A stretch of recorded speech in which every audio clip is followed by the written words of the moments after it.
what I normally do would be to I go through a PowerPoint, which will actually go through homework, and it kind of helps bring out some of the questions or issues or concerns, and helps bring out what we need to focus on. So let me pull up my PowerPoint here and see if I can share that screen. I need to share it. Move the screen and make life easier. Okay.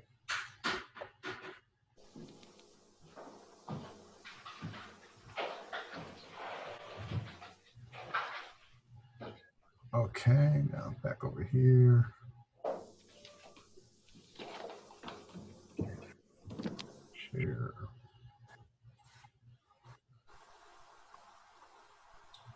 Okay, can you see my screen? Yep. Okay, so as a review, our focus last week and today is on New Testament Greek nouns. And like English has cases. They have an objective case, subjective case, and a possessive case. And all the case does is tell you how the word functions in the sentence. That might be George coming on. Okay. All the case does is tells you how the word functions in the sentence. So like I said, English has subjective, objective, and possessive. Well, they're pretty straightforward. Subjective is typically the subject, and objective would be the object. And possessive, which we'll touch on tonight, is showing possession. Greek 2 does the same thing. It just does it much more extensively. It has 5 cases, which we're going to focus on 4. We'll touch on the 5th one at a later point. There's not very many vocative cases. There are some, and they're not too difficult to recognize. But the 4 that are predominant are the nominative case, which functions as the subject. The genitive case, which we'll touch on tonight, shows possession. The dative case is the indirect object. English doesn't have an indirect object case.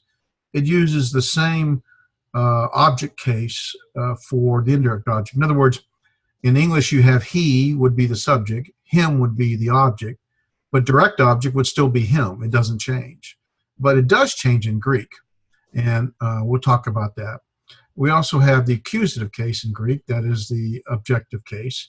And as you can see, the vast majority, can you see my little arrow moving? Yes. Okay, good. The vast majority of the nouns all these have cases. Nouns, articles, pronouns, adjectives, and participles. They all function within these 5 cases, the 4 predominant ones. Nouns are the vast majority, and a noun, of course, functions as a subject or the object or direct object, and these kind of things. Person, place, or thing. Article we touched on last week. We'll pick it up again today. The pronouns we'll do in a couple of weeks, and adjectives as well. Participles come much later, but the majority is here. And I provided this sort of cheat sheet, color code. The nominative on my PowerPoints that I send you has a little blue so that you can hopefully recognize it. Pretty straightforward. Accusative is in the red, and we'll do the genitive and dative tonight. Genitive, of course, is possessive, and about 25% of the New Testament Greek nouns are in the genitive. And in the dative, purple, about 15% of the New Testament Greek nouns are purple, and that functions as the indirect object. And that's what we'll touch on tonight. But we're going to do the homework first, and then we'll get to that. And then there's the vocative, the 5th case, and you can see why we're not going to spend much time on it. Less than 1% of the New Testament is in vocative case. And the vocative is a direct address. Like, I'm talking to you, Patricia. Patricia, would you do this? Well, that's a direct address. If I'm talking in general, I might say, would you or y'all do this? That would not necessarily be direct, but we'll touch on that later. Okay. And the way it works is every word has a root, and nouns have a root, and they have a stem, and then they produce leaves or flowers, and these are the cases. So there's a root to every word, there's a stem, and that's important to remember, the stem. And then we have the different cases. The cases tells how it functions in the sentence. Does it function as a subject, as a direct object, indirect object, or as the possession? And so, much like a flower, you can remember there's a root, a stem, and the cases or leaves. We touched on last week. Let me pull all this up. What's called inflection. And basically, inflection is the change in, you can almost look at a change in spelling, because certainly it is. But the key thing is the word doesn't change. The meaning of the word doesn't change. All we do is change the endings of the word. We add it. Here's the root log, lambda, omicron, gamma. That's the root. And we add to the stem, so it's log ah. And we add to the stem the different case endings. So we have the nominative case ending with the sigma. The new is the accusative, and we'll do tonight later on the dative and genitive. And so to make this word function as a subject in a sentence, it would be logos. To make it, oh, I went too far. To make it function as a direct object, it would be logon. It's exact same meaning. It means word or words if you're in the plural. It has there's a range of meanings, but that's the basic meaning. So that doesn't change, but it does change its inflection or its spelling so that we can know how to translate it in our English sentence. We do the same thing in English. We say a or an on, a or an. That's an inflection. Him or her or his, those are inflections. So we do the same thing. It's just the Greek does it much more extensively. Okay. There are different patterns. Okay, there's a first declension pattern and a second declension pattern. The second declension pattern has a stem that ends in the omicron. See, second declension has a stem that ends in the omicron. There's a masculine second declension pattern and a neuter second declension pattern. Masculine, neuter, feminine. Let me turn it off.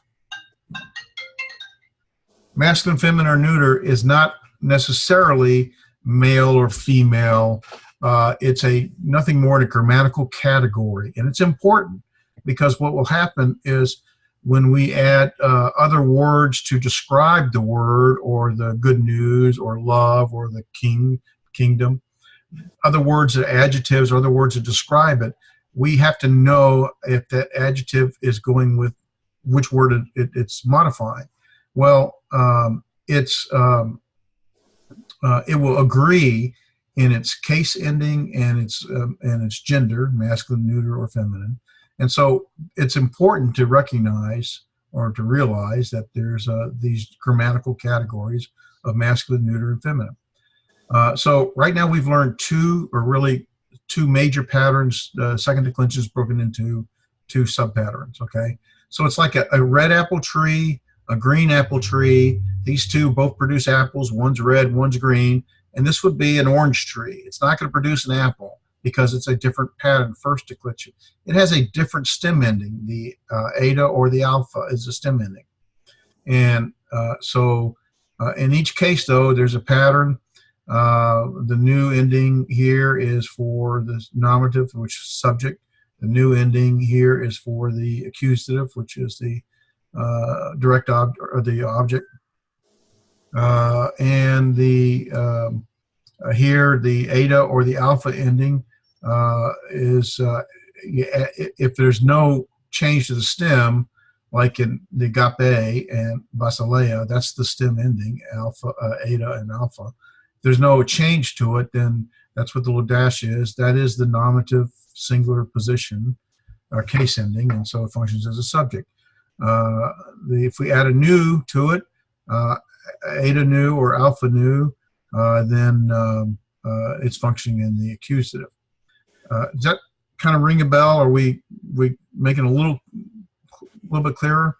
Yes, it's starting. I'm starting to. Okay. The dots. That's fine. We'll keep connecting. So let's just continue to walk through it. So we looked at the singular. Okay, inflections can have singular and plural. So we do the same thing in the plural. We keep the same root word, keep the stem ending, and omicron is going to be second declension. Here's another word, stem ending and omicron is second declension. The only difference is logos or logo stem is masculine, and euangeleo is neuter. This word can never be masculine. This word can never be neuter. This is a red apple tree. That's a green apple tree. This is an orange tree, and so they won't mix up. So this follows this pattern. This follows this pattern. This follows this pattern, and that's really what I want to focus on is the pattern. So to make laga plural in say words plural, then in the subject to function as the subject, it would be the iota ending. So we'd add to the stem omicron. We'd add the iota. To make it function as the object in the sentence, we would add the upsilon sigma. There's actually a word or a contraction in vowels here, but we won't get into that till later. But so we'd add the upsilon sigma to it. And that tells us that it's functioning in the plural and it's functioning as the object of the sentence. So it's taking the action of the verb. In other words, in our English sentence, it's probably going to come after the verb. The subject is probably going to come before the verb. Same thing in the neuter. So second declension neuter for plural, it has a pattern. It happens to be, in this case, if we remember noun rule, it's either 2 or 3. I don't remember now. Noun rule 2 or 3, where the nominative plural and accusative plural will have the same, in the neuter, will have the same ending for nominative and accusative plural. So they both have the alpha. Just like up here, we go back to the singular. Here, same. I think this is one of the noun rules. The new is the same for neuter, singular, nominative, and accusative. It's got the new and the new. So it's a pattern. Mm-hmm. And so we do the same thing for the plural. We just have a different set of patterns. And then the same thing for our orange tree for the first declension pattern. And now, first declension is always feminine in its grammatical category. Second declension can be masculine or neuter. But first declension is always feminine, and its stem ending is going to be alpha or eta. And so agape is nominative plural, meaning it's functioning as loves plural, is the subject, or basileia is kingdoms plural as a subject, and agapos would be the direct object. Loves is receiving the action of the verb or the state of the verb. Basileos, the same thing. Kingdoms, receiving the action of the verb. So that's basically the pattern. And when you put it together, you get logos, agape, basileia, euangelion. So word, love, kingdom, good news, functioning as the subject. Second declension masculine pattern, second declension neuter pattern, and first declension feminine pattern. It's always going to show up in your books or grammars as this sort of matrix: second declension, first declension, second declension. I don't know why they do that, but that's the pattern that follows. And for singular to function as the direct or the object, logon, agapein, basileon, euangelion, would you notice it got the new ending, the new ending, and the new ending, and the new ending. It makes it pretty easy to recognize it. In the plural, lagoi, agapai, basileia, euangelia. In the accusative plural, which is the object, lagus, agapas, basileos, euangelia. Notice there the alpha endings are the same, the new endings here are the same. Those are part of our noun rules, okay? Part of our noun rule says that the stem for the masculine second declension will end, or second declension stem is an omicron. A first declension will end either an alpha or an eta. And so here's second declension omicron. So that's part of one of our noun rules. To look at it in this paradigm with the cases, the stems, because this omicron is part of the stem. This is what we're really adding to the stem is a sigma. So that's the pattern. You have that, and that's really what I want you to recognize is that pattern. In the article, the great thing about the article is it generally follows the same pattern. We have the omicron. Well, okay, an omicron is like the stem ending for masculine or second declension words, but the omicron with the rough breathing, the eta with the rough breathing, and ta acute accent mark. And so the pattern here is the new Omicron. So this ta and ta are the same. This ta and ta are the same. And so we go across oi, I, ta, tus, tas, ta. It's really important to know the article, and we'll get the rest of the article tonight. I sent you the handouts for that. The more you can recognize that article, the much easier your translations are going to be. Okay. Okay, and we did our vocabulary. I don't want to spend too much time on vocabulary because you really need to spend time on your own with this. But I do want to review. Do you remember what agape is? That's my struggle right there. Well, you're not alone in that struggle. Vocabulary is the one that just takes the most effort. We can sort of understand and recognize the grammar faster than we can remember all the vocabulary. But you really need to learn both.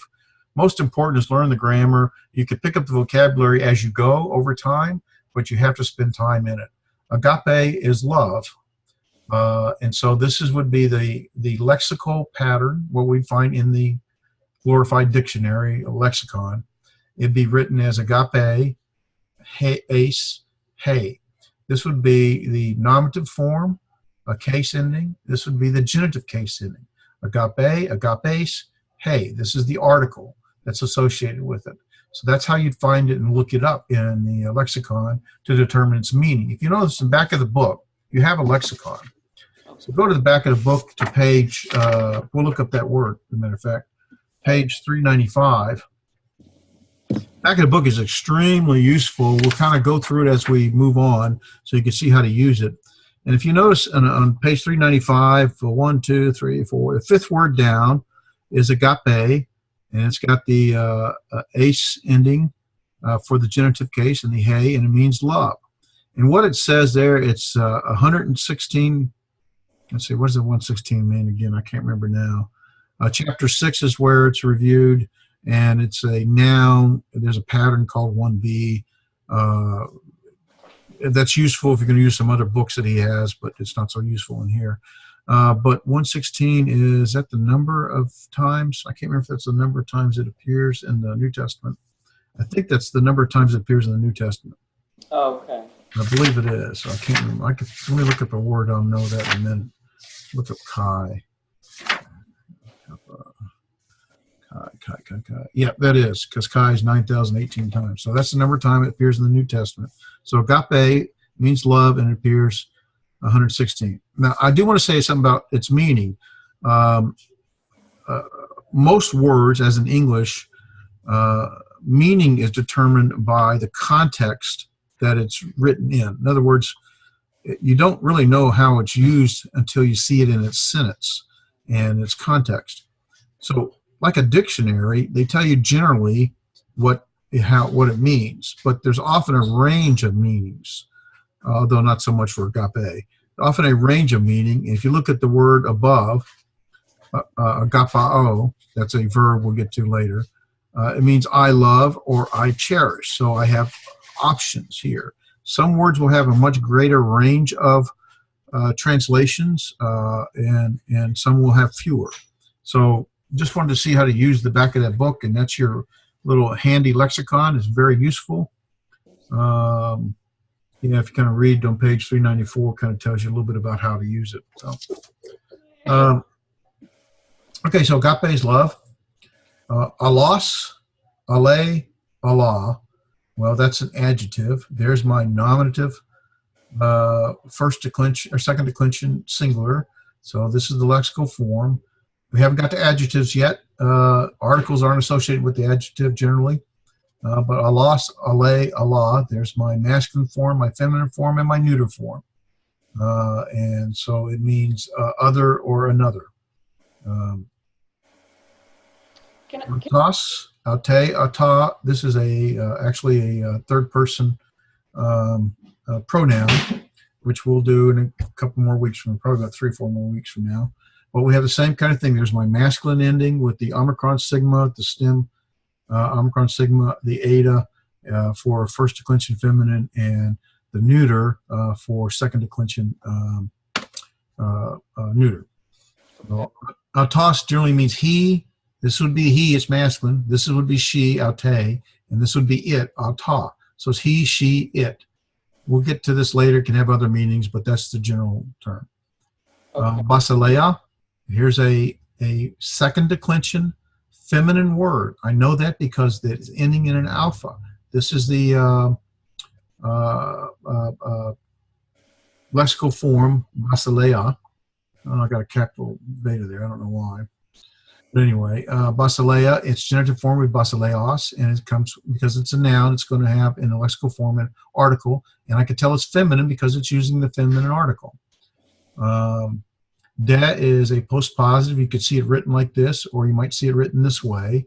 If da precedes a word that has a verb in the or a verb in the a vowel in the beginning, then they'll drop this epsilon and put this comma here, call it an ellipsion.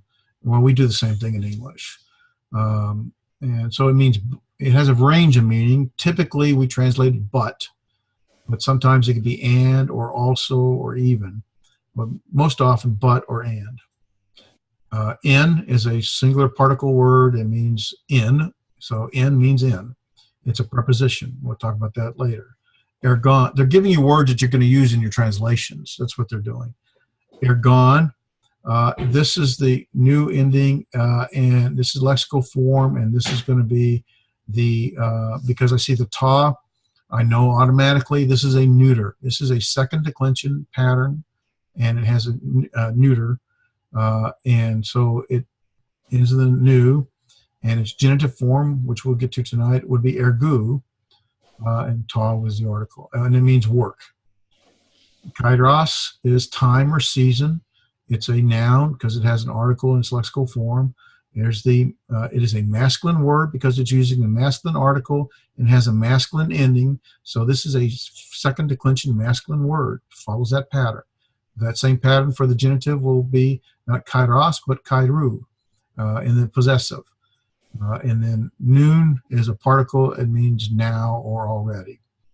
Ha, he, ta, that's the article. Typically it's the. We'll talk a lot more about the article. It's not always the. We don't always translate the. We'll show you why and how to recognize that later. But just recognize it. That is the article, typically translated T. Ha-T is a particle. There's the rough breathing. So you pronounce it like an H in front of it. So it'd be hati, you know, like something's hot. Hati. And so that's the accent mark, and that's the rough breathing. It means that, since, or because. Here's no, oo, and then you can also find it written as ook and uch. And there's reasons why they change, and we'll touch on those later. Don't want to try to learn everything in one night. But this means no. Hora, there's my rough breathing, so I put my H sound in front of it. Hora. This is the lexical form. It is as the feminine article. It ends in the alpha stem, and so it is a first declension feminine word. It will follow that pattern. In the genitive, it will have the omicron alpha sigma. So it's hora, horas, hey. And that's our vocabulary for chapter 6. Hopefully you begin to start to recognize some of them, one, in pronunciation, and two, the meaning, but I also want you to recognize sort of the grammatical forms. That's why I've been kind of going over it with first declension feminine, and that also tells me it's first declension feminine. Those are things that you want to recognize. Is that making sense, Patricia? Yes. Okay. George, can you hear? I don't know if George's able to speak. Someone else is on their iPhone. I don't know who that is, but that's fine. We'll keep going. So I want to do homework now. Did you get a chance to touch at chapter 6 homework? I got your homework for chapter 3 and 4. You did well. I don't know if the others had a chance to do it. So we won't do all the homework, but we'll go through a few of them so that you can ask questions and we can try to point out things that are important or significant. I'm going to try this pen. I don't know how well it's going to work. Let me see if I can do this with my pen. Okay. There we go. So what I want to do though is get. Let me. Okay, I want to do.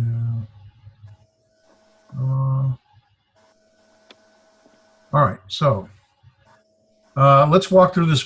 Case is its. Oh, well, don't do that.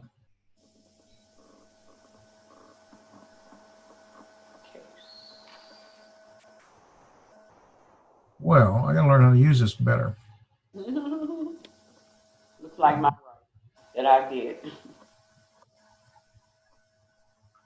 Okay, so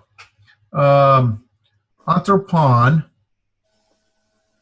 that's our ending right there. Let me do it now. Okay, anthropon, there's our ending right there. The Omicron new, I don't know why it keeps doing that right there.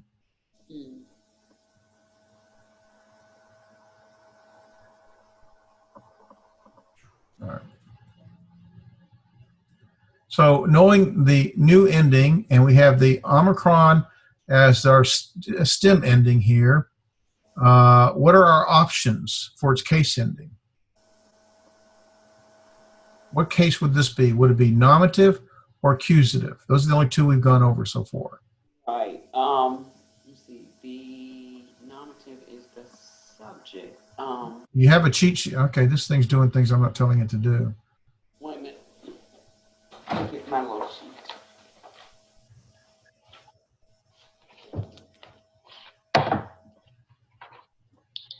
My challenge is not knowing, and is it very important to know the meaning? That's my challenge.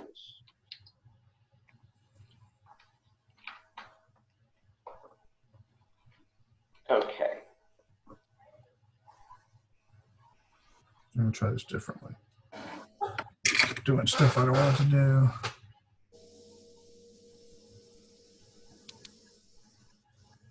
Okay. Recognize that there is the stem and this is the case ending with the new. And so the case ending, I only have two choices. It's either going to be functioning as a subject or it's going to function as the object of the verb. So if it's a subject, it would have typically a sigma ending. But because it's the new, it's going to function in the accusative. Okay. So the case. You see that? Yes, I can. Okay. So then we talk about the number. The number, it means it's either plural or singular. So because of the ending, the case ending, I know that this case is going to be accusative, and it's either singular or plural. What options do I have? Only those two. So which one would it be? Singular. Singular, correct. So we would just write singular. And gender, it's either masculine, feminine, or neuter. Well, here I might have a problem because if I go to our cheat sheet, why is this doing to me?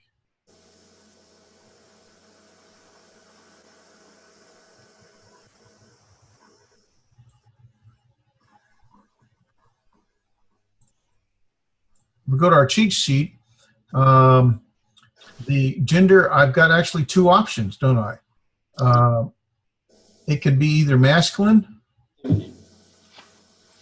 or neuter. Oh, neuter. Okay. Right? Okay. On our cheat sheet, do I have it right or am I wrong? Sometimes I could be wrong, so you have to correct me. I didn't print the stuff out, so I'm going to turn it to the book and look at it, make sure I'm right. I'm pretty sure I'm right. Yeah, so remember in our, let me go that way. Would that be masculine because of the ending? Well, let me show you something real quick. Let me move up here, page up. Let's see. All right, it's going to be masculine or neuter. In this context, we don't know. If there was a article with it, I would be able to tell. But in this context, the masculine ends in a neuter, and so does, or masculine ends in a new, and so does the neuter ends in a new. It can function in the and if you look at the bottom, I'm trying to get to that chart. Wow, I may have to get out of my pen. this chart up here. Noun cases. Okay, so you see my accusative singular, logon, and leon, they both end in a neuter. Now, the only way I would know, go back to here. OV is... The only way I would know if this thing, if anthropon is in a masculine or neuter, is I have to actually look it up in the lexicon. And what we'll find, for example, because I know this is actually wrong, there we go. We'll find is if you look in the lexicon, go back to page, what was it, 3.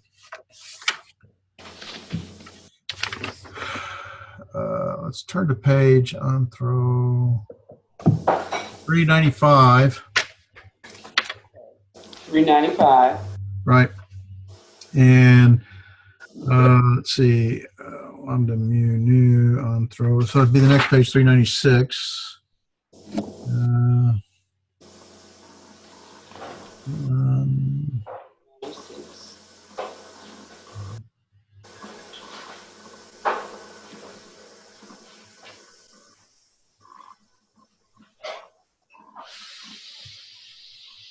Okay, and if you look at the bottom of page 396, go up 1, 2, 3, the fourth word from the bottom on the left-hand side is the word, there's the lexical form, anthropos, ha, anthropos, anthropou, ha, meaning man, mankind, person, people, humankind, human being. 550 times in the New Testament, chapter 4 is where it gets covered. It's a noun using a pattern they call 2A. So a noun, that N before the 2A, that's a noun. That's a noun, yes, ma'am. Okay. And what we can know it's a noun because look, its lexical form has the word, its genitive function, a genitive case, and the article. That tells me it's a noun. Okay. But anthropos is the second declension masculine form.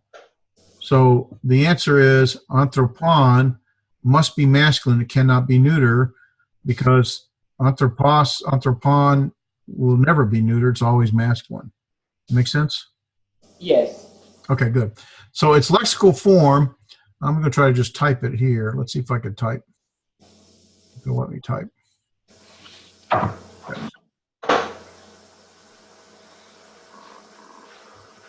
Its lexical form would then, what we just finished looking up, it would be, make sure I'm in Greek. We just looked up the lexical form. It's the on pro plus. Wait a minute. You have the breathing marks over the, is that the breathing marks over the A? Yeah, it's got the smooth breathing and the accent mark as well. I'm trying to get my computer to add it, but it's not adding it. I don't know why. Oh, because I'm in PowerPoint. It doesn't like to add it on PowerPoint. Well, I'm going to do it without the breathing marks, okay? Okay.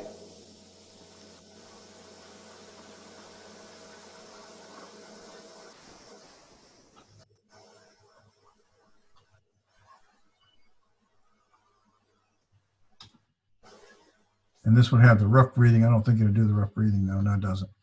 Okay, because I'm in PowerPoint, it doesn't want to do the rough breathing. If I was in Word, it would do it, but it doesn't want to do it in PowerPoint. So anyway, that would be its lexical form. And really all I'm looking for is that you, at a minimum, get the how you look it up in the lexicon, anthropos. Ideally, for practice, you should be able to put anthropos. You may not put the genitive form, although it's good to get in the habit of that. It does make a difference in as we move further. And then its article with it. So that would be the lexical form, and that's what you would write there. Now the inflected meaning, what's the inflected meaning? Man. Yes, and that's it. Because it's functioning as the object, it's just going to be man, mankind, human, humanity, any of those options that were given to us. Human being. Human being, right, exactly. So I'm not going to type it for time's sake. So can you pronounce this word? Oh, no. There's my rough breathing. So I got an H sound in front of it. Ho, that's a diphthong. That's going to sound like an I, ho, ri. And that P is R, right? That is a row. Row. It's like an English P, but it is a Greek row, which we would pronounce as R. Yes. Right. So, let me see. That is Horai.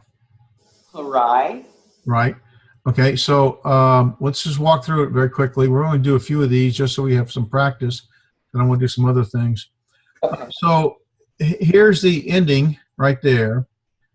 It normally ends with the stem of the alpha here. So it normally is hora, and they've added the iota. And what case would that be? In other words, is it going to function as the nominative case or the accusative case? Because there's only two options. It's the nominative accusative. So that's a subject. So that would be nominative. It is nominative. That is correct. Now, what number, singular or plural? Plural. Plural. Very good. You're right. So it functions plural. Now, what gender? You only have a choice of masculine, feminine, or neuter. And one of the keys is that it has an alpha stem ending.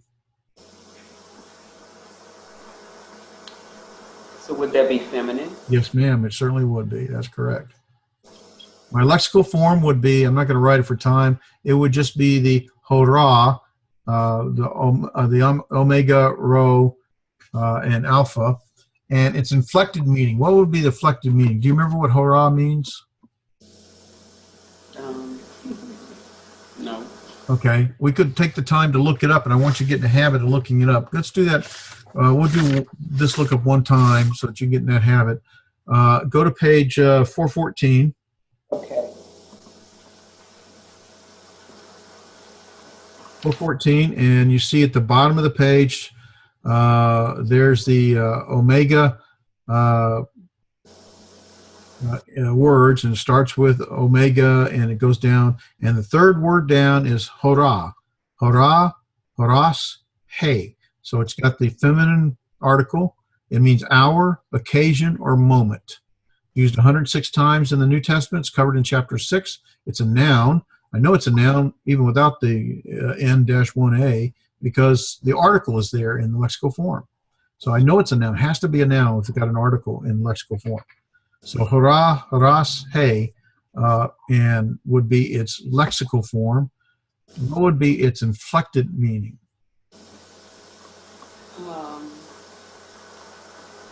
Let's see.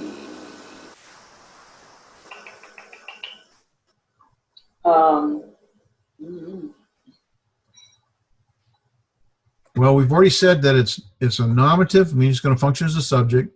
It's plural, so it's not singular, and it's feminine, which doesn't really affect the translation, although the subject and or number would be. So how would I say hora in the nominative plural as horai? Well, how would it be translated?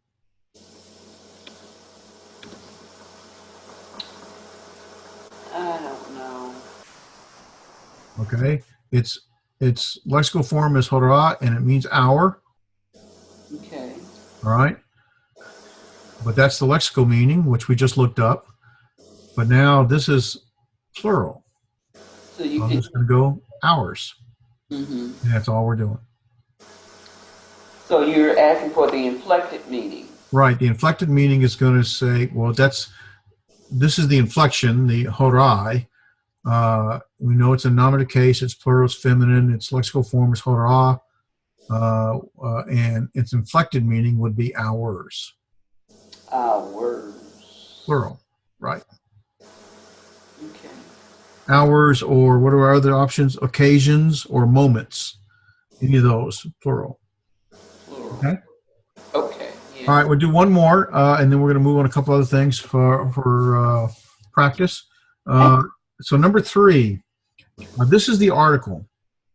And so the article begins with the tau, unless it's in the nominative case, then it does not have the tau.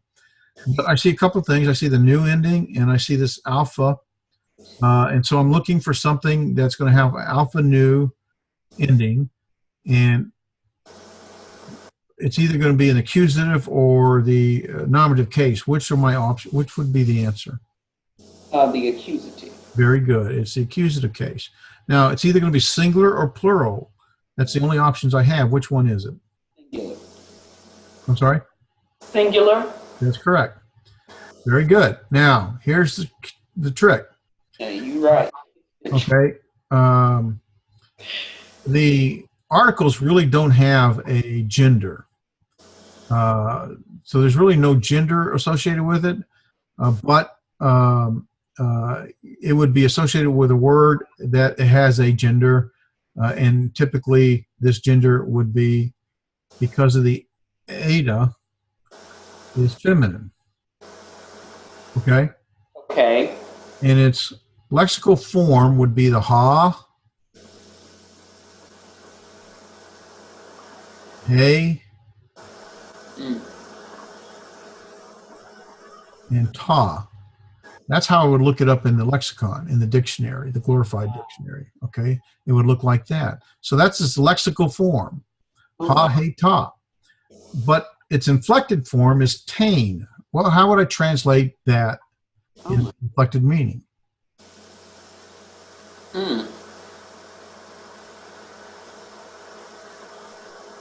That'd be it. Wow. That's all. So it looks complicated, but take it in its pieces, and it's not that complicated. Just break it to its pieces. All you're doing is you're trying to understand or look at what case, meaning how's it going to function in the sentence? Is it going to function as a direct object, accusative, or the subject, nominative? And the ending is going to tell you that. That's those little cheat sheets I gave you. They will tell you that. It also will tell you whether it's singular or plural. It also will tell you the word itself can only be masculine or feminine or neuter. It cannot be, no word is masculine, feminine, and neuter. So it's one of the three. And so hara is always feminine. And you can know that, one, because it's got the alpha stem ending. I can know this is functioning feminine because it's got the eta ending, eta here. And so those things are clues that help me know what is masculine, feminine. Not a big deal now, but it will be when we start translating full sentences. That makes a big difference then. Its lexical form is nothing more than how we'd look it up in the lexicon. What does it look like in the lexicon? And then the inflected meaning is, okay, we know what it means. If I look up the lexicon, it means the, but what I'm looking at is tain. So how's tain translated in my sentence? Well, my sentence would still be the. It doesn't change. We'll go through the others very quickly. Basileos, there's the alpha stem, and it's got the sigma ending, and that would be accusative, plural. So that's going to be accusative, plural, feminine, because my alpha and the alpha sigma, if we look at the cheat sheet, is going to be accusative, plural, feminine. My lexical form is going to be basileia, which is just going to end right there, basileia. So it was for the lexicon form. How come it drops the endings? Well, it actually doesn't. What it does is the lexicon form goes to the nominative case. So it will present the nominative case ending. And so you just, so it doesn't really drop the ending. The sigma here is added in order to tell us that it's functioning in the sentence in the accusative, plural. Okay. But its dictionary form, its lexical form, is the basileia. And so if you were to look that up in the back of the book, good practice for you to, one, kind of get you with the vocabulary or with the alphabet to know the order and such. You'll find it as the its lexical form is basileia, and it'll say basileia, with the, you have the eta sigma for its genitive, which we'll get to tonight, and then it'll have the eta with the rough breathing, and then its inflected meaning is going to be kingdoms, plural. That oi is there's the nominative plural ending, so it's nominative functioning as a subject. It's the plural because the oi ending. It's masculine because theos is a masculine grammatical category. If it's in the second declension masculine, which is masculine. Lexical form would be theos, and its inflected meaning would be gods, plural. So I probably would not translate it with a capital G. More likely, I would write it with a lower G. Right. Gods, plural. And on down the line. And now where it says 2x, that means this ta can be possibly the nominative or the accusative case. Don't know until I put it in its context. It's going to definitely be singular. It's going to be definitely neuter. And its case ending is going to be this ha, hey, or its lexical form ha, hey, ta, because it's the article ta. And its meaning is going to be the. Lagus is plural, is accusative, is plural. Well, I don't want to take time to write all this. It is in the masculine because lagos is inflected form, and it's a masculine word. The us ending tells me it's in the masculine. I don't have it anywhere else. And its inflected meaning is words, plural, functioning as the object. And on down the line. So we'll let you do the rest as part of your homework. And clear all and move on. Let me go back to here. Okay. Thank you for showing me about the lexicon in the back. Yeah, I want to go through the book and how to use some of this stuff. There's a lot more advantages in this book. You know, my first year of Greek, I didn't realize a lot of stuff in the back. It looked confusing to me, so I didn't really look at it. But once I realized what it was, I'm like, wow, okay, that helped me a lot. So we'll go through a little bit. In our homework, we had some, how much time I got? All right, I don't know, it's about 10 more minutes, and we'll go through, we might go a little over and before we do chapter 7. We had some, what they called warm-up exercises. And what they do is they give you a sort of a sentence. It is a sentence. It's just not, these are not necessarily from the Bible. When you get to the translation, most of those are exactly from the Bible, or maybe not exactly, but pretty close. And here we have 3 words. This word is not part of our vocabulary, so they give it to us. It's a verb. We're not going to do verbs for a while, so they're going to tell you what that is. Erkatai means either he, she, or it comes. We don't know what until we translate the rest of the sentence, but something is coming. It's either he, she, or it. The question is, what's coming? Well, there's some clues here. I have my noun word, hora, and I have a article, hey. Well, automatically, hora, the alpha ending, and the hey, my big clue, tells me that it's feminine.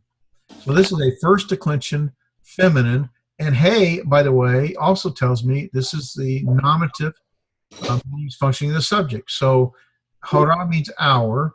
So it's the hour comes. And that's how we write it. Let me write it in English. Let me see if I got to my English. It would be the hour comes. Or, yeah. Now they gave us this is the verb. And so they gave, and here we got the sentence, or the subject and the verb, and that's all they gave us. So that's all that the answer would be. That makes sense? Yeah. Yeah. Well, take your time and break this into pieces. Don't try to look at everything at once. Number one, what they gave you, you don't have to translate. They did it for you. So they gave you, oh, come on. Here all, go back to here. Let's see if I can do it this way, spotlight. They gave you erkatai. Right. Okay? So you don't have to worry about it. All you got to worry about is this. Hey, hurrah. So, oh, back up. So if I were you, what I would do is I'd draw a line here and say, okay, erkatai means he, she, it comes. And now you write hey, hurrah, and what does that mean? Well, hey is the article. That means the. So write down the. Okay. So you write down the. Okay, and then hurrah, you look it up in the lexicon, go back to your back of the book. It's one of your vocabulary words, so if you're up with your vocabulary, you'll know that it means hour. Now you just need to know how it's functioning in the sentence, and you know it's got something is coming. And because this is in the nominative case, that's in the nominative case, it's the hour comes, and that's it. There's nothing left to do. Wow. So you break it into its pieces. Don't get overwhelmed, especially by the longer sentences. I'm going to show you how to break it down into its pieces, focus on the pieces, then put it together. When you focus on the pieces, you can sort of get the pieces. It may not make sense until you start to put it together. So let's look at the next one. Okay. Let's see. This is all right. So what they gave us, let me see if I can move. This is in my way.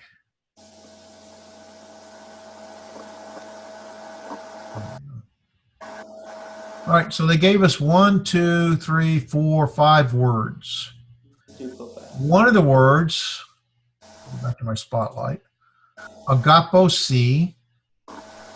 is not one of our vocabulary words. It's a verb. We're not doing verbs yet, so they told you what the answer is. They love. That is plural. Agapo is they love. But in our vocabulary, we have the word kai, we have the word de, we have the word ton, and we have the word theon. Those are in our vocabulary. So we should know what they mean. Kai means and. Right. And so we got and then we got they love. And then we got de. Well, de means typically but, maybe also, something else. And then we got ton, which is the. And we got theon, which is going to be God. I don't know if it's lowercase or uppercase, but I know it's going to be uppercase in this case. And so those are the translations. Now I got to figure out how it's functioning in the sentence. So what we have is, and they also, yeah. So more likely this would not be but, this that would is going to be more likely also. So more likely this is going to be, and they love also God. You could say the God, but in our English we'd probably write it as, and they also love God. We'd probably write it like that. The article is present with names. As a matter of fact, I think Chapter 7 covers this, with names and like God and personal names like Paul or Peter. Article's there, but we don't always translate it in English. Article functions as a marker. It doesn't always mean the. Sometimes it does, but sometimes it doesn't. It's a very, very important marker. And so I want you to recognize that it's there, recognize how it's functioning. And this is the Omicron. Get back to my.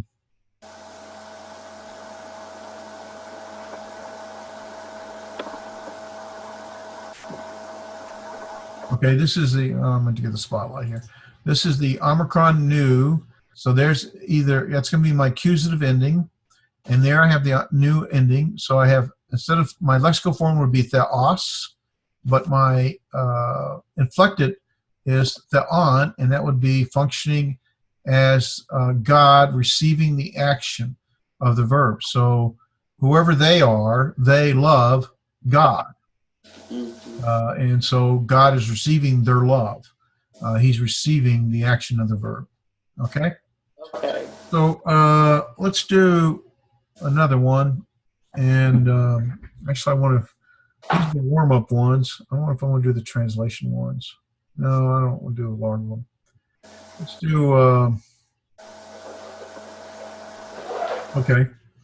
So, esosin is a verb. We haven't done verbs, so they tell us what it means. It's either going to be he, she, or it.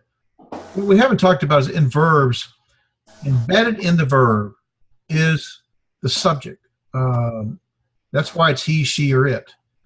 We don't do that in English, but they do that in Greek. So this is he or she or it saved. And so I don't really need the subject. It's embedded in the verb. It could add it. It could be there, but it's not necessary for it to be there. In this case, it's not there. I have he, she, or it saved, past tense, saved. And I got autos, alus. Well, autos I'm surprised they have this here, because that would either function as, Autos has multiple functions, and I think that's going to be a intensifier, but Autos typically would be he or him, third person. So he saved him. And what does Alas mean? Do you remember? Which one? Say it again, I'm sorry. Alus. It comes from Alas.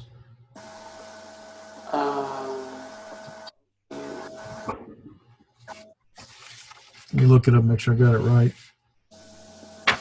Lambda, Alas. Other or another, yeah, so. You said others? Okay, so it'd be others or another, so probably not another's, that's not good English. So others. So he saved him, or okay, more likely this is going to be third person. All right, I know what it is. This is going to be, come on.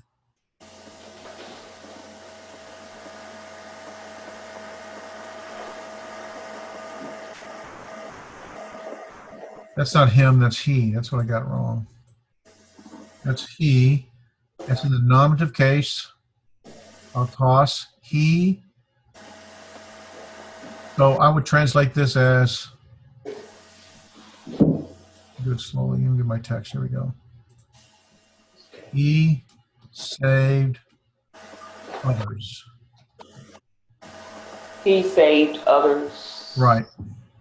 The neat thing about this is you notice that here's the subject right here. Let me get to my spotlight. This is the subject. I'll toss. I know it's a subject because there's my Omicron sigma ending. The sigma is functioning in the nominative case. You haven't done pronouns yet, so normally they should translate this for you, and maybe they did and I didn't put it, but you haven't had autos yet. So that's he. He is functioning as a subject, third person pronoun. Okay. So he, and there's my verb saved, and then I've got my accusative, which would be the direct object. So it receives the action of the verb. So my subject is he. Oh, I didn't spell that right. It's he saved others. He saved others. It should be past tense. He saved others. That's how you want to do your translation. Break them into pieces. Figure out the meaning of the word. Figure out how it's being used in what the case ending and what it's how it's being used in the sentence. This one is nominative singular. This one is accusative plural. And that's given to me in past tense. So I got he saved others. Notice it's not in our order. It's a completely different order. Or it makes sense in English, we put the subject before the verb and the direct object after the verb. So we would say he saved others, but they would say esos sin autos a la luz. But they would put it in different orders and it wouldn't matter in terms of the translation. Does that help? Yeah, it's coming. All right, well, you're going to have to actually walk through it several times. And so these are the warm-up exercises. The translations, I think on the bottom of your workbook, it tells you the actual verse, if I remember right. I thought it did. I can't remember now. Let me look at one of them. Well, yeah, it does. And on your workbook, at the end of the section, it's called references. It will tell you what verse that scripture is from, if it's using scripture. It starts with the warm-up, the alpha, beta, gamma, and then it will go to the translation number 1, 2, 3, and on down the line.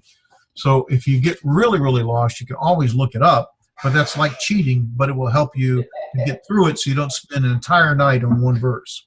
Right. No, I'm not going to do that. And a lot of times, sometimes, like I do my students, I'll give them the answer, but then I want them to find out how I arrived there. Well, and what I do is the same thing. I will write down, for example, here I've got Tan Yesun. Well, I will go ahead and parse these, just like we had the parsing exercise before. I go ahead and parse them, and I'll write that in here. I do a whole page for this stuff, especially when I get a longer sentence. I'm going to show you how to break down a longer sentence later. And automatically, I know that's the accusative, so it's receiving the object of the verb. The verb is see. In this case, the subject is embedded in the verb, I see. And the noon is already or now. So I see now Jesus, or I now see Jesus, or I already see Jesus. Any of those things, new, I think it'd be now or already. So you just have to determine which works best for you and your audience, kind of thing. So basically, that's all you do is you start breaking each word down, what it means, parse it out, how it's being used. There's a particle. What does that mean? There's my verb. They told me. So in this case, ton e soon, its ending tells me it's the direct object. And I don't see anything here functioning as a subject, so it's embedded in the verb I see. And so I see now Jesus, or I see already Jesus, that type of thing. So, how long did it take you to learn this fluently? It depends on how much time you spend on it, is the bottom line. Ultimately, the more you spend on it, the more you begin comfortable. Like, I don't have to think about the accusative case here, ton e soon. I don't even think about it. Noon, I don't think about it. It's just one of the words I kind of have learned over time. But I still have other places where I don't know what that word is. I don't recognize the grammar that they're using, and I'll have to look it up. Right. For the most part, I get comfortable, and that just depends on how much time you spend on it. We're going to do Greek 1, and if you desire, after we'll do Greek 2. Greek 1 is going to function mostly on nouns, pronouns, adjectives, those kind of things. We may, if we have time, begin to touch on verbs, but Greek 2 is really verbs. And the key to understanding translations in Greek is the verb. That's the key. The verb tells you so much that you need to know, and the nouns are built around the verb. And so we're going to focus first on the nouns, adjectives, pronouns, demonstratives, and other things, which we'll get into. And you'll find that you'll begin to recognize ton e soon pretty quickly. That's Jesus. You'll know that pretty quickly. Ton, the ending, you'll recognize that article very quickly. It won't take you long at all, so long as you spend time in it.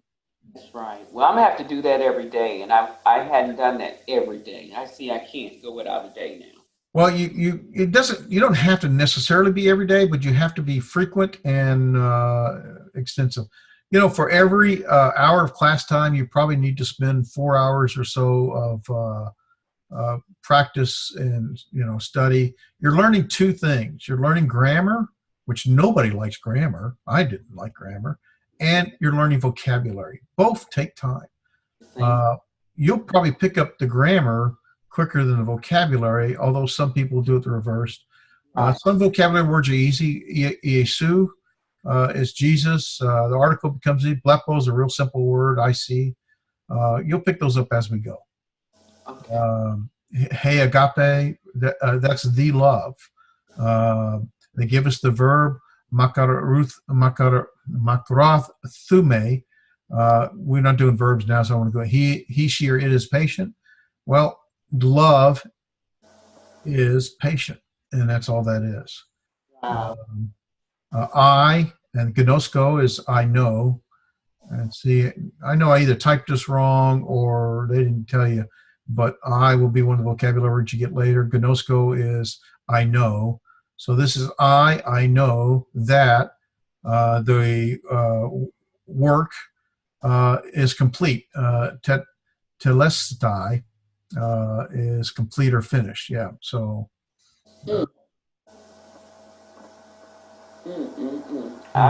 You just takes time. We're only in our third week. So let's don't throw up the red flag yet. Okay. Upwards of 6 months just learning grammar and vocabulary. Wow. Yep. If I can get the vocabulary and the grammar, I got it. It's just the challenge of getting it. Well, it's a challenge of spending time with it. And vocabulary words means you need flashcards. You need some way to practice it. You have to say it out loud. You cannot say it in your head. You got to pronounce it. You got to be able to say it. And then you got to find keys to help you remember it. Ton angalon. Angalos is the lexical form. Angalos is, remember they got the gamma, two gammas together. With a new sound. Gel, lawn here. Well, I know that's angel or messenger. Those generally you pick up pretty quick. Apostello is like apostle.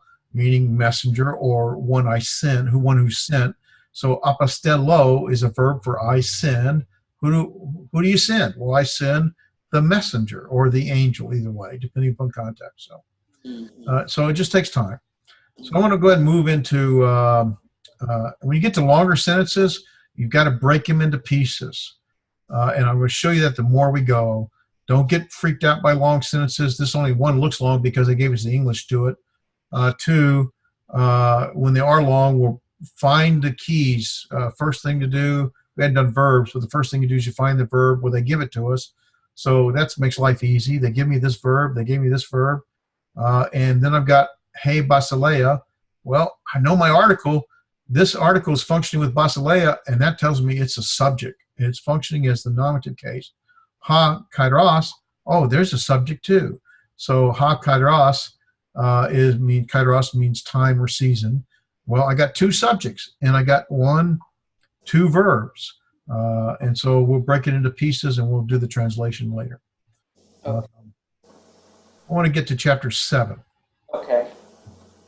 So now in chapter 7, all we're doing is adding to what we've already learned, okay? We know that the stem of a word has case endings to form inflections. Well, the Omicron sigma would be the nominative case. Omicron nu, we've already saw, is the genitive case. But we also add the Omicron upsilon, which is going to be the Omicron nu is the accusative case. I think I said genitive. Omicron upsilon is a genitive case. And the omega with the little subscript iota underneath is going to be the dative case. And so that's our complete pattern for second declension masculine singular words. And so this is what I'm learning. I'm learning the os, u, o, on. And so I got logos, lagu, lago, lagon. And when it's functioning in the nominative, it's a subject. When it's functioning in the accusative, it's a direct object. The genitive, just like we have in English, we have three cases. We have the subjective, the objective, and possessive. Well, that's what the genitive is. It's possessive. So lagu would be not word or words, but it would be words with the apostrophe s, or it would be of words. One of the things we use in translations is helping words. And for genitive, you can either show possession, just like we do in English. You show possession either with an apostrophe s, or you can show it with the helping word of word. So here, lagu would be, why is it doing that? I don't know why is it doing that.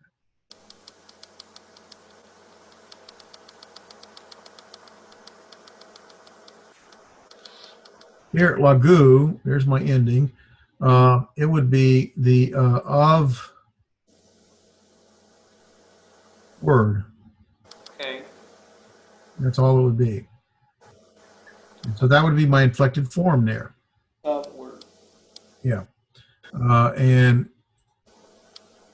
so I have the pattern for my singular second declension masculine words, and all I did is add these endings to it. I do want to touch on this dative. Now, the dative, in English, we don't have a dative case because, as I mentioned earlier, we have a objective case. He is a subject, and objective would be him. Well, we use the same him for the dative. And all we do is we add like to him, with him, or in him. So when I do my translations for English with the dative case, I'm either going to use one of three helping words. In the genitive, I use of. In the dative, I'm going to use to, in, or with. And so it's either going to be to word, in word, or with word would be in the dative case.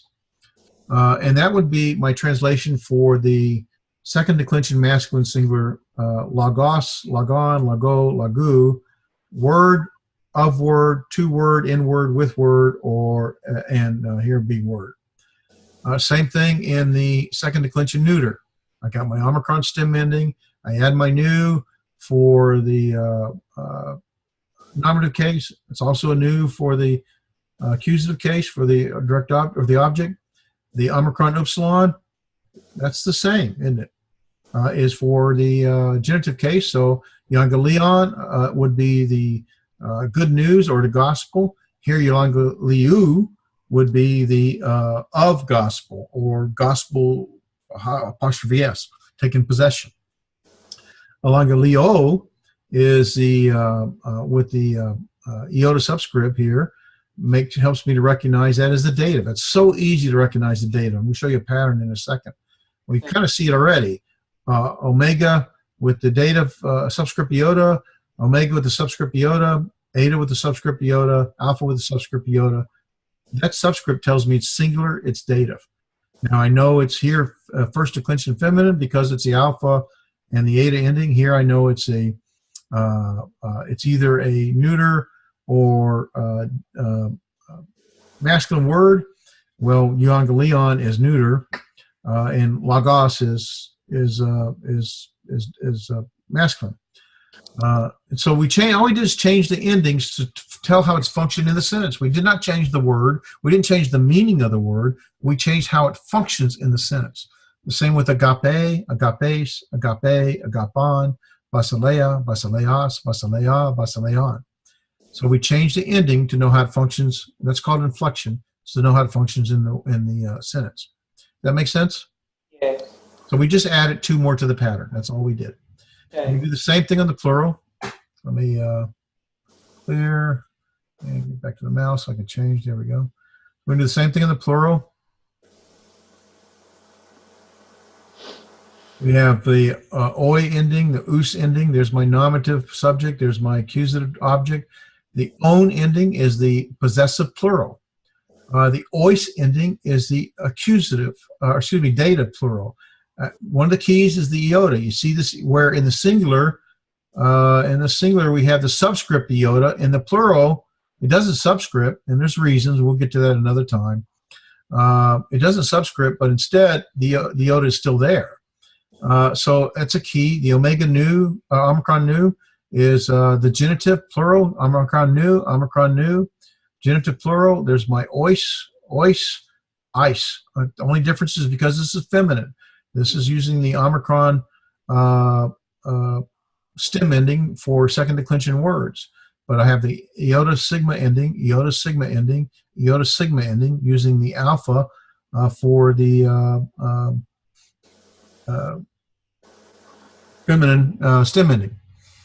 So I get lagoi, lagon, lagois, lagus, euangelia, euangelion, euangeliois, euangelia, agape, agapon, agapes, agapais, agapas, basileia, basileon, basileas, basileais, basileas.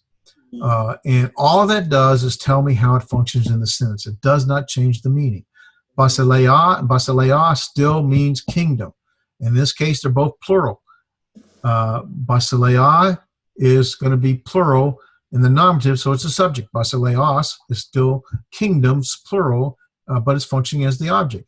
Here, basileon is kingdoms with possessive, so it'd be of kingdom or kingdom, somehow in English showing possession, so like kingdoms apostrophe.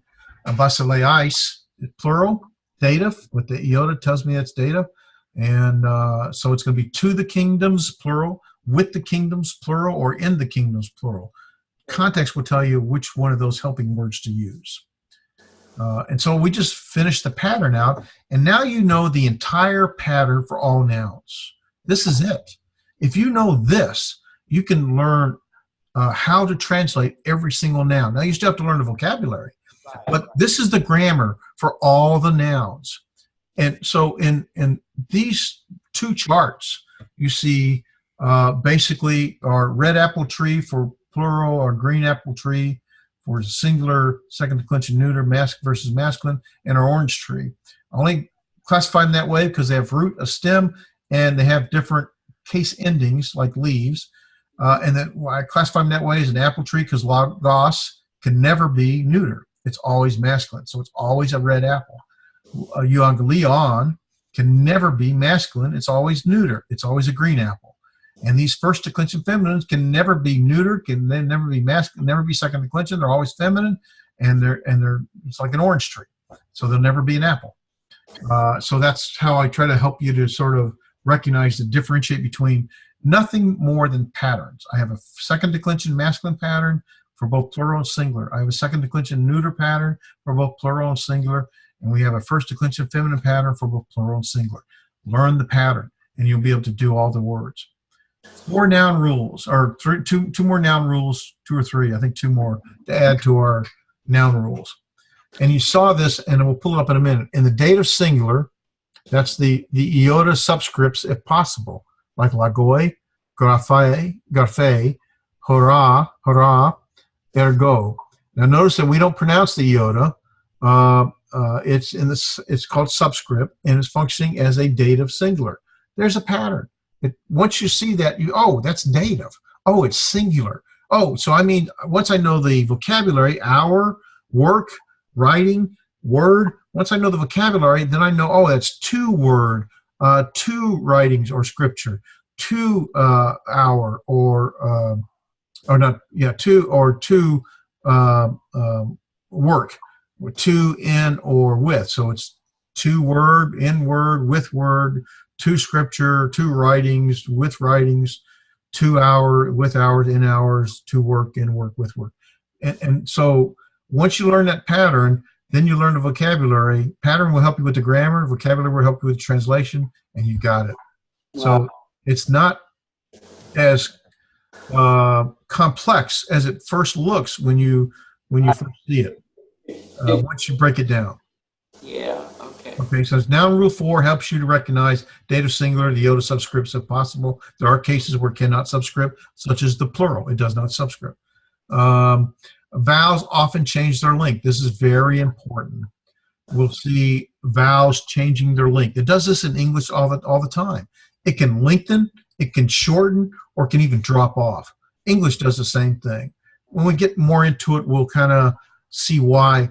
What happens is, remember we said some vowels are long, some are short, and some can be either? Well, Omicron is a short vowel. And to change, when we add the iota, what it does, it compensates and it lengthens to its long compatible vowel, which is the omega. So it lengthens to the omega and the iota subscripts, and that's how we get it. It's still log with the stem Omicron. That didn't go away, but it lengthened as a result of the iota being added to it. And otherwise, it would look like lagoi would look as a plural. So you can't do that. The iota has to subscript, but it won't go under a short vowel. The iota always subscripts under a long vowel. So it will always lengthen to get to the long vowel. The alpha alpha can be both short or long, and it too lengthens. The problem is it doesn't really change. It's still alpha. Alpha short becomes alpha long, and the iota subscripts. The eta is long, and so the iota subscripts automatically. So the vowels often change their length. This is called a blout. That's just a German word. George probably knows that. He studied German. That's just a German word for the changing its length. Can shorten, lengthen, or actually drop off. We'll see that as we go. So that's noun rule number 5. Noun rule number 6, another pattern. I don't know why this is done this way. That should be over here. Well, I won't change it now. The genitive and dative, the masculine and neuter will always be identical. And what they're trying to show you is that the genitive, here we got there are, I don't like this. This is messing me up. Anyway, the genitive and what we're trying to share, the masculine and neuter. Okay, so here's my masculine form lagu. Here's my neuter, a different word. It can't be the same word, right? It's a different word. Ergu, see the same ending. It's the same, whether it's masculine or, oh, don't do that. Whether it's masculine or neuter, the genitive and dative, there's the genitive is the same. Lagoi, same ending for a masculine word as an ergoi, same ending for a neuter word. They're identical. Lagon, genitive plural, omicron nu, ergon, omicron nu, not omicron, omega nu, excuse me. So it has the same ending. So there's the dative for plural, lagois, the iota sigma, ergois, iota sigma. So the genitive and dative in both masculine and neuter will always be identical. Upsilon, upsilon, omega subscript iota, omega subscript iota, omega nu, ois, ois. This is the masculine. This is the neuter. That's the same as that. That's the same as that. That's the same as that. That's the same as that. So they're showing you a pattern. That's all. Wow. Okay. So here's what you want to learn. Here's all the noun case endings. These are the actual case endings without the stem. The sigma, nothing, new. Upsilon, sigma, upsilon. Iota, iota, iota. Look at that pattern. Iota, iota, iota. New, new, new. Well, that helps me tremendously in recognizing how the word is functioning in the sentence. Iota, iota, alpha. Now, when you see the stem endings, which is the next slide, you'll recognize the difference between them. But look at the genitive plural all the way across. Omega nu, omega nu, omega nu. Look at the dative plural. Iota, sigma, iota, sigma, iota, sigma. And then we have the accusative plural, upsilon, sigma, sigma, and alpha.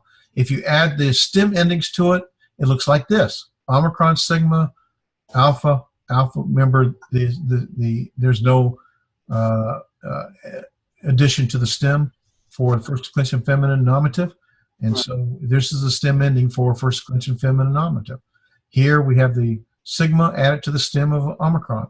Here we have the neuter added to the stem of the Omicron.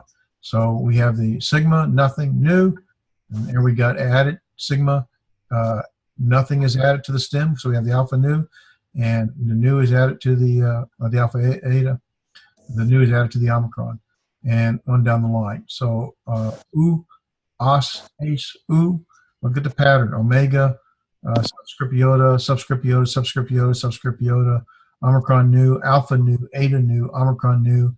There's my pattern right there. My plural, oi, I, and ah. My genitive plural, own, own. My dative plural, ois, ice, ois. My accusative plural, us, os, ah. You start to get comfortable the more you practice and play with it, but recognize the pattern. It will help you to recognize the words quickly. The articles especially know, especially know. Ha, he, ton. Look at the pattern, oo and oo, just like we said in the noun rule 6 or whatever it was. There's my genitive ending for masculine, has the same ending for neuter.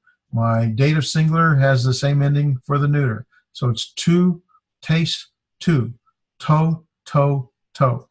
Ton, tain, ton. One of my noun rules has the same, ton, ton, the same. Oi, I, ta. Tone, tone, tone. That makes life so simple. Tois, tice, tois. That's the same as that. That's the same as that. That's one of the noun rules. Tus, tas, ta. Those two here and here are the same. One of the noun rules. So that's the pattern. If you learn these, even if you don't recognize the word and spelling, this will tell you how that word is functioning. The article, when it's with the word, will tell you how that word is functioning in the sentence. So the two of those, you should be able to figure it out. But you've got to know these patterns. You got to know these. Right. Okay. Very important to know this more than most anything else. Know the articles. Vocabulary. What time is it? Okay, well, we got plenty of time. We'll go back there and do some homework. Harmatia. Look at the stem ending. This is the lexical form, so it's a nominative. This is feminine because I have the alpha ending. The alpha sigma is my genitive, just as we just saw. My genitive is in the alpha sigma. Harmatia, harmatias. Hey, there's my article.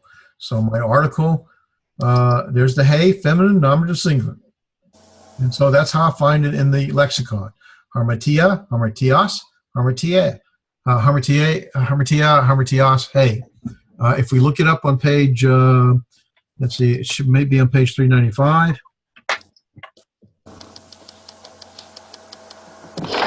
You see alpha, mu, and the alpha, mu, alpha, harmation, harmatia. There it is. So it's 1, 2, 3, 4, 5, 6, 7, 8th word from the bottom on the right-hand side of page 395. Harmatia, harmatia, comma, os, or the harmatias, hey, just as we see here. And it means sin. And it appears 173 times in the New Testaments, and we find that in the vocabulary chapter 7. It's a noun, and a function is first declension. That's what the 1 is. It's first declension. If it had a 2, it'd be second declension. If it had a 3, it'd be third declension. And there's a pattern for A, B, C, which is different. So it's a harmatia is a 173 times in the New Testament. The vocabulary is found in chapter 7. It's a noun, first declension, and sin. That help? Make sense? Yes. Okay.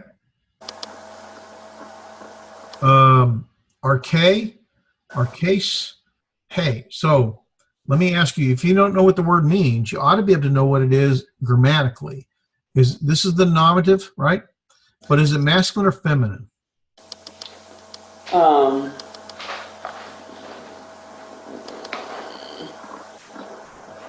not sure. Well, you got 2 real important clues. You got the eta ending here, and you got a hey for the article. You also have in the genitive form the eta here, and they add the sigma for genitive, haste. So masculine words are going to end in the omicron. Neuter words are going to end in the stem's going to end in the omicron. Feminine words are going to end in the alpha or eta. So here's the eta. It has to be feminine. And the article, hey, is feminine. So arcase, hey. Arcade means ruler or something else. Well, let's go to into the chapter 7.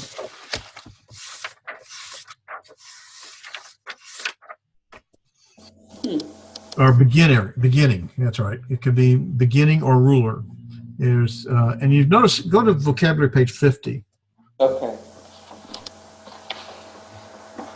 Okay. Now he does this in his vocabulary on the chapters. It's not in the lexicon. You won't find it in the lexicon.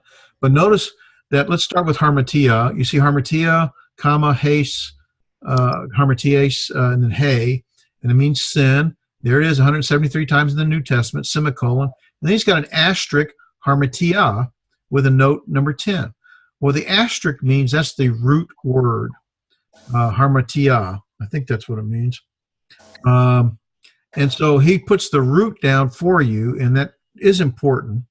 Later on, knowing the root will help because some words really change drastically in spelling. And so when you're dealing with vocabulary, it does help to at least recognize the root. Here's the harmatia. The root is the same as the stem. It happens to be. And he's got a note number 10.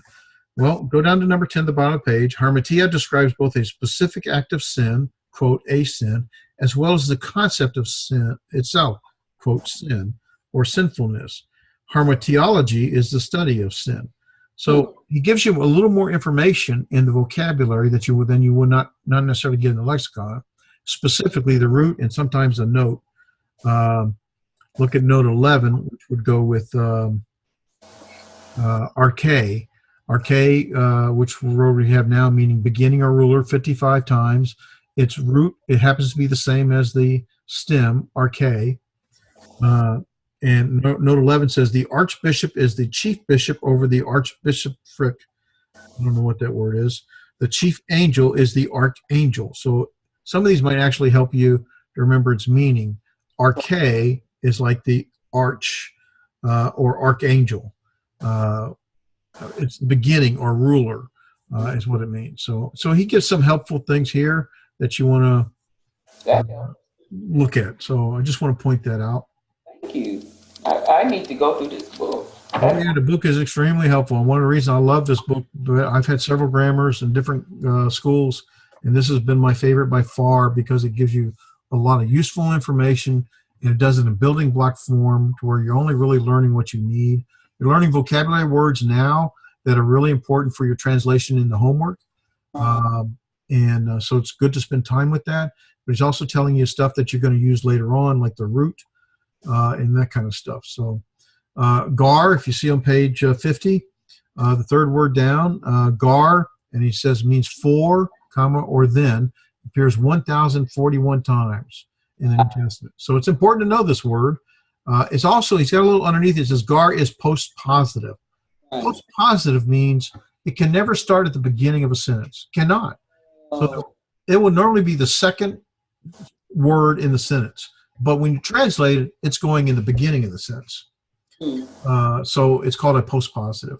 De is a postpositive, gar is a postpositive, and a few others. There's not a whole lot of them. The next word is a pen. There's my smooth breathing with a circumflex, diphthong, a. So I'm going to break my syllabification right here. A pen. This would go together. A pen. And he tells us the meaning is he, she, it, said. So this is the first verb. I think of the first verb he gave us. I don't remember if it was one in the last chapter. And it's a third person plural verb. That means he, she, or it said. I don't think he gave us a verb before. No, I don't see another verb. So the first verb he's given us is he, she, or it said. And he says a little note there, a pen is third person singular. You don't need to know about that now, but third person singular is what? He, she, or it. The frequency of this form is not included in the running totals because it's an inflected form. In other words, when he counts the number, if you go to page 51, and we've already had 2 chapters of vocabulary, it says the total word count in the New Testament is 138,000 unique words. The number of words learned to date is 53. The number of occurrences of those in this chapter, in other words, occurs 9,000 times. The words you learn in this chapter occurs over 9,000 times in the New Testament. The number of occurrences of the words to date in chapter 6 and chapter 7, those words that you've learned occurs over 59,000 times in the New Testament. The percentage of your total word count is 43%. Wow. So that's not 100% accurate the way he's calculating it, but it's a good gauge to see if you learn these vocabulary. By the time you learn all the vocabulary in this book, you'll know about 80% of the New Testament unique words. And so you'll know most of the words, not all of them. There's some, they change their form because they're inflected, and there's other things that occur to them. But the meaning is typically the same. Generally, there's clues to recognize them. Ace is another very big word to know. Ace is a preposition. It appears 1,767 times in the New Testament. It is a preposition that means into, in, or among. And so definitely a word that has a lot of theological implications that we'll get to later. He's got a note, number 12. In classical Greek, there was less overlap between ace and in. Ace means into, and in means in. Classical Greek, Homer's day, Plato's day, to Koine Greek, Common Greek, Hellenistic Greek, in the days of Alexander the Great, taught by Aristotle, as they captured the world in that day. Greek began to simplify, and as it simplified, you get Hellenistic or Koine Greek, Common Greek it's called. And so the preposition ace began to infringe on the meaning or overlap in the meaning with the preposition in, and so its word is into, but it's also infringes on the Greek word in, meaning in English. So it can mean into, in, or among, and that's what he's saying in that note down there. Okay. Ace is a really, really important word. Ace means into. We get into Christ. We are baptized into Christ, and there's lots of theology that's built around this word. And later on, I want to show you some things that are associated with that.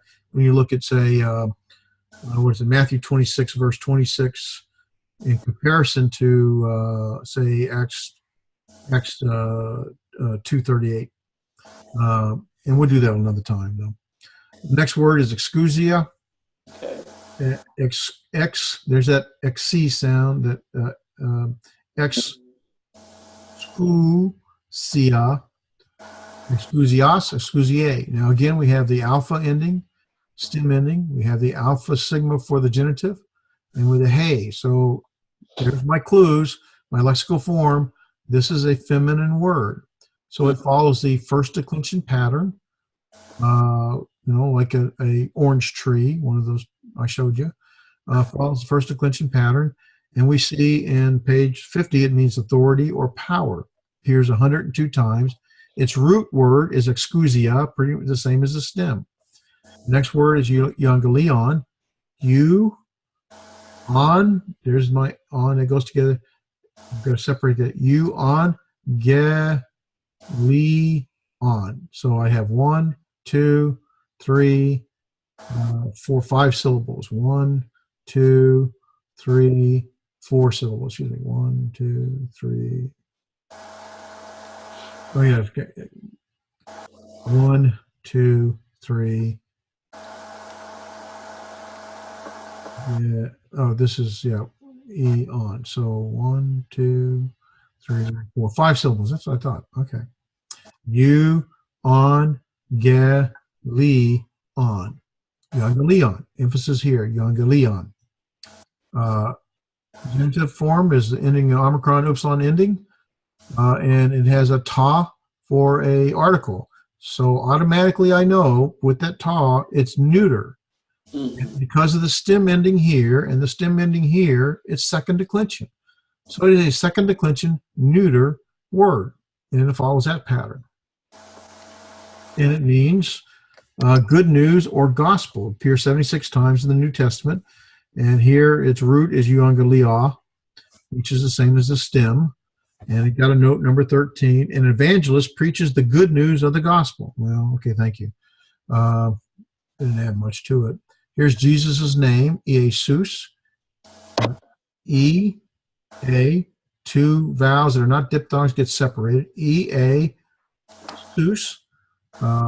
So 1, 2, this is a diphthong. So 3 syllables, E, A, sus. There's my upsilon, omicron upsilon genitive form and my ha. So the lexical form is in the nominative. There's his name. So names don't always decline. So we don't, but the genitive form and the ha tells me it's a masculine singular or second declension masculine form. Say that again. The pronunciation. Jesus. Jesus. Even though it's the, I'm just looking at how it's pronounced. Well, it would be pronounced as the first letter is this is a capital iota. So there's E, A, sus, Jesus. It's a smooth breathing. Jesus, Yesu, ha. And it means either Jesus or Joshua. It appears 917 times in the New Testament, and its root form is Yesu.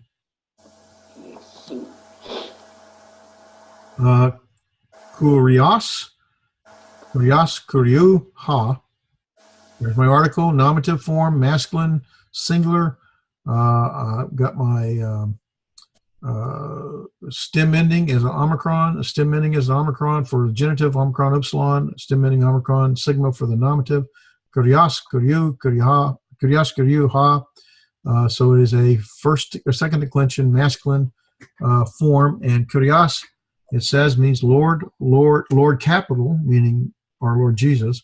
Lord being, someone who is Lord over you, or master or sir.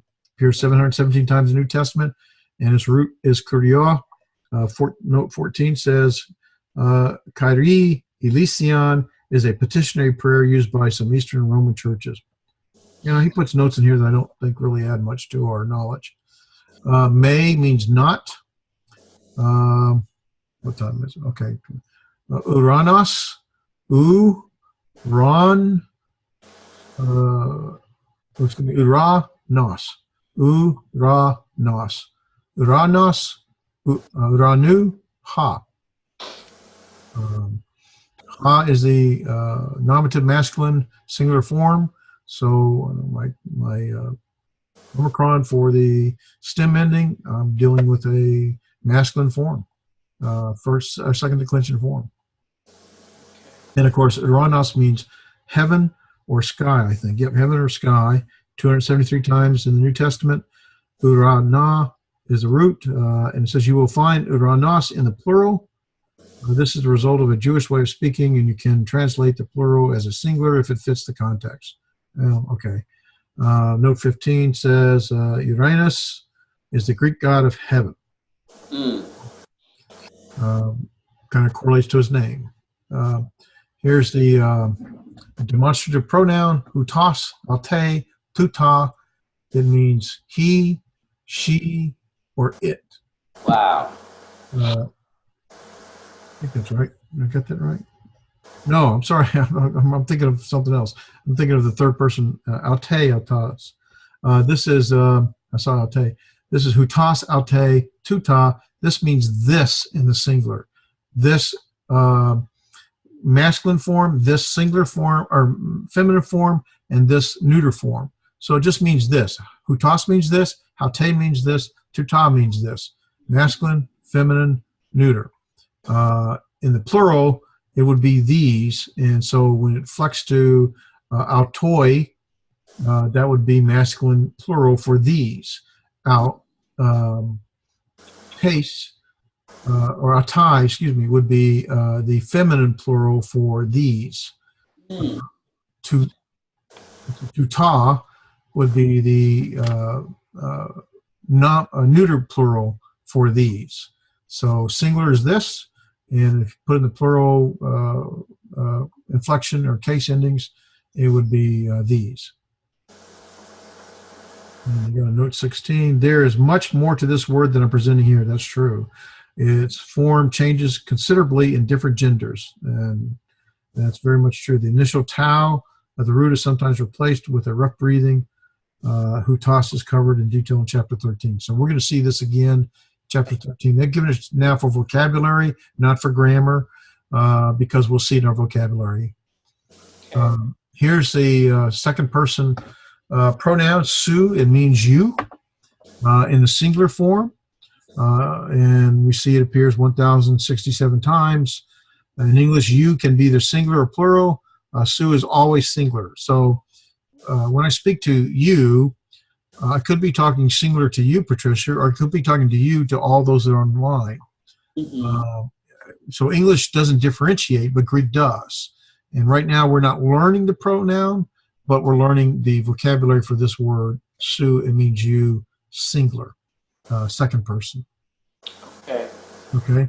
And then this is a little sometimes hard for people to pronounce. This is a diphthong, the upsilon, iota, and got the rough breathing. So with the rough breathing, it'd be like the H, we. So it's huios. Huios. People have trouble with that. Me too. Huios. Say it quick. It's easier. No one knows what you're saying then. Huios. Huios. Got that H sound, be huios. Huios, huiu, ha. There's my article, masculine article. Stem shows me it's masculine. Omicron stem is going to be second declension. And I know it's not neuter because I've got the article with the ha. And it means son or descendant or child. So the son of God would be huios, the u. And here's a word, hosted, the last word of the vocabulary. We've got the rough breathing, so it's got the long O sound with an H in front of it, so it's ho-ste. Hoste.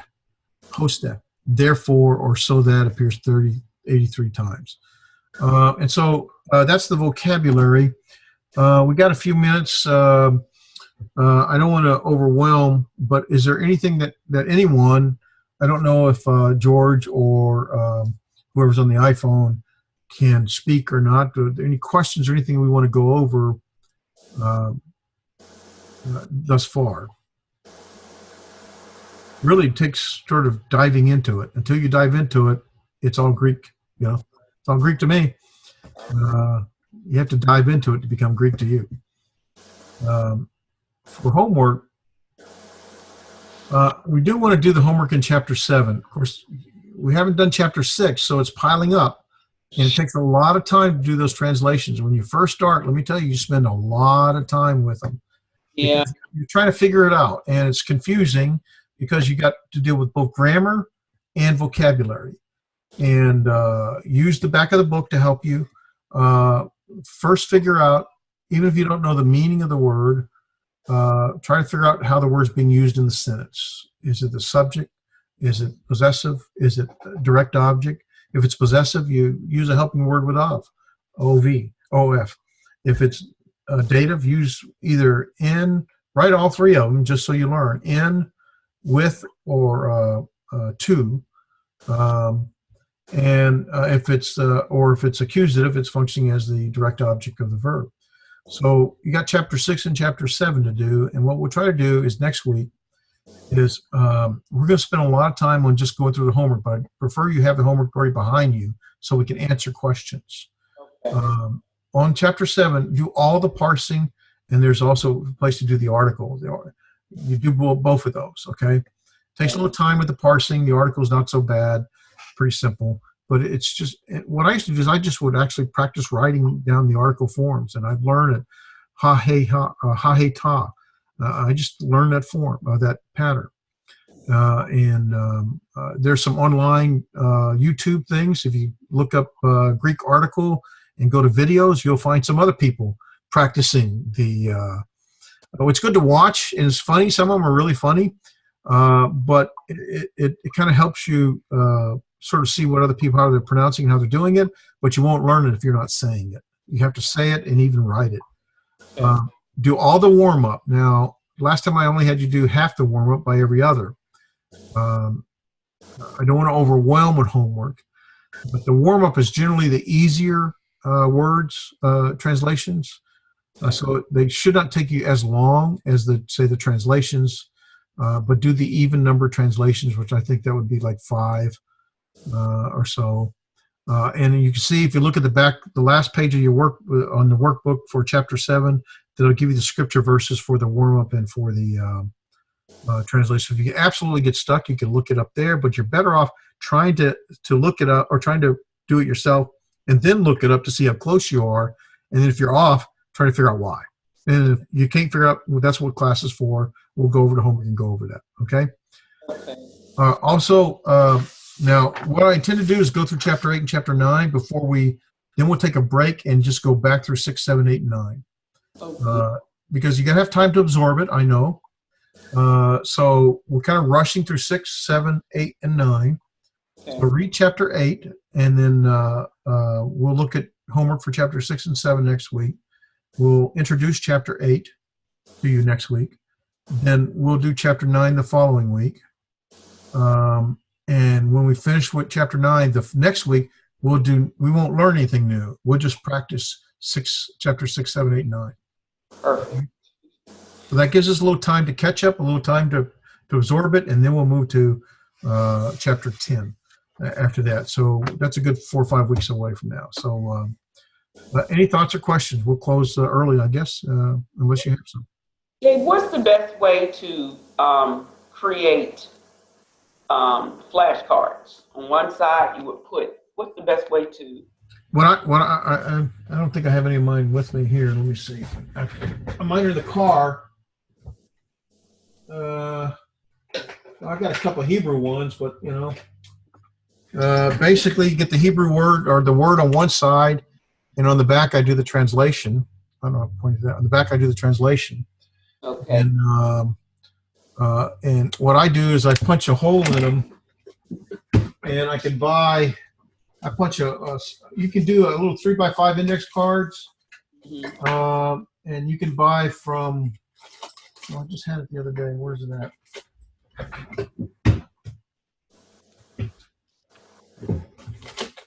You can buy these rings. This is a large ring. Okay. You can buy smaller ones at actually Kroger or Walmart. I've seen them at Kroger and I've seen them at Publix. The smaller ones, they're not this big. If you want the big ones, you got to go to like Hobby Lobby or something like that, the sewing section. But you can buy the smaller ones, and so I'll do a group of words. Like when right now I'm translating Revelation and I'm studying Revelation, so I'll do chapter 1 Revelation words, and I get little. You can either do 3x5 index cards, or you can make your own little cards. They don't need to be big; they just need to be, small enough to where you can write the word on one side and the translation on the other. And sometimes I'll put other notes on the back if You know, if it has multiple meanings or if there's something special about it, then I might put other notes on it, type of thing. But very important that you know, to me, I don't know how you can learn vocabulary without some kind of vocabulary cards to, you know, quiz yourself with. Yeah, I have to do that. I don't have a choice. And I carry them with me when I go. If I go to a restaurant, now if I'm with my wife, I don't do it much. But if I'm in the restaurant, I'm waiting for them to serve for the table to sit. Well, I just have a few cards, one or two cards or something in my pocket. You might have them in your pocket or your purse. I have them in my car. And when I'm at a stoplight, you know, everybody else is on the phone, and light changes to green, and they're honking. People honking the horn because they're on their phone. Well, for me, they're honking the horn because I'm doing my Greek. You know, it's just a way to review. And so I try to do a couple of words a day, and I practice that word as much as I can. Practice writing it. I practice saying it. I practice reading it, and just to improve the vocabulary. And after a while, you'll get a core vocabulary, a core set of words, maybe 50 to 100 words or more. Those you'll know those at sight without much question. And then there'll be other words you'll struggle with, and you just sort of keep building from there. But it won't take you long to build a core set of words of, say, 50 to 100. It really won't take you long. By the time we finish Greek 1, you'll probably have 20, 30 words pretty down pat. Another 20, 30 you're still working on. When we do Greek 2, you'll add another 20 or 30 down pat, and then you'll be working another 20 or 30. But you'll have 100 by the time we finished Greek 1 and 2, if we go that far, if you guys want. So that's the best way. I'll do it. Yeah, all mine are in the car right now, actually. So, any other thoughts or questions? You did pretty good in the homework. Definitely, chapter 6 is where you really start to work at translating. I think it's more exciting to actually do the translation. So you do the parsing to sort of help you to understand the inflections, the case endings, the number, the gender, and all that kind of stuff. And you do some of the other questions to help you understand the grammar. But then you get to the translations, and you may feel like a little lost, but that's the most exciting part because that's what you're really here for. You really want to be able to translate to Greek. And so they give you the Greek with helping words. If you know the vocabulary and you know the grammar, you should be able to translate what you have in chapter 6 and 7. If you're struggling with it, that's probably because you're struggling with the grammar or you're struggling with the vocabulary. Exactly. I know where I'm struggling. I know. Syllables. Is it best to, because I see I was wrestling with syllables, dividing them. Is it best to say the word? Because the book said it's 2 ways you can learn. Right. And it's pronunciation or either the rules. And I'm thinking, because I don't have the words down, vocabulary, that's the struggle for me. So I guess I have to go with the rules. Yeah, the rules will slow you down because you're kind of learning the rules. Like when 2 consonants are together, you know, you two the same consonant, gamma gamma, lambda lambda, whatever. When they're together, you separate. Those are pretty simple to remember, but some of them are a little more difficult. But they're basically pretty natural. Just like really, you're reading these words just like you were reading English. It's no different whatsoever. The difficulty you struggle with is that they're Greek letters. But most of the Greek letters are the same as English. About 7 or 8 of them are not, but most of them are the same. And so it's really no different than pronouncing a word that you don't really know in English, except now you just have to use the Greek alphabet. That's really where it makes harder. To me, it's easier to just sort of naturally read it once you know the vocabulary, once you know the alphabet. The rules help. Especially when you're struggling with something, go back and look at the rules. So on your homework, I wrote down, you know, rule such and such type of thing. But for me, this is me personally, you can get bogged down trying to recognize the rules in your pronunciation. It's easier just to read it like you read English. And if you struggle with it, go back and look to see what rule is tripping you up. Okay?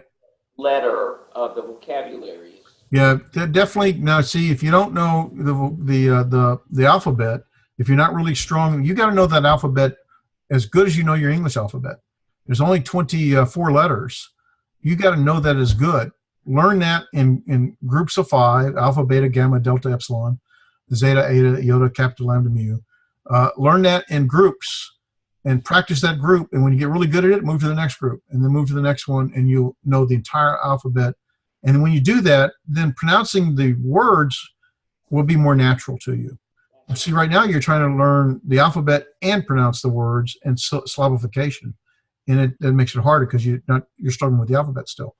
And the rules. I'm trying to do all that at one time. Well, yeah, we're moving at a quick pace, but you know, if we're going to get through the book and you want to learn Greek, we have to go at a reasonably quick pace. When I can't remember if I said this last week or not. When I took Greek at Church School of Preaching, it's about the same kind of pace. When I took it at you know, we had 2-hour classes once a week. When I took it at Freed-Hardeman University, it's 15 weeks. Am I right? At 3 hours a week. At Amherst, it's 14 weeks at 4 hours a week. So you know, we're not going to go through every single aspect that's in the book. We're going to touch on the most important, and then answer questions as we go through it. We'll kind of touch on most of the things in the book. But you know, there's no reason we can't get this down in the next in this 13 weeks, and then the next 13 do the verbs. We may not be experts, but we'll be able to translate and understand, and we'll go from there. No quitting me, so I'm going to. I just need to find out a plan, set a plan, the best way for me to learn. Well, we're all in the same boat. All of us have to do the same thing. You know, find what works best for you. Get up early in the morning, earlier than normal. Work late at night, whatever. Normally, the same time every day works the best.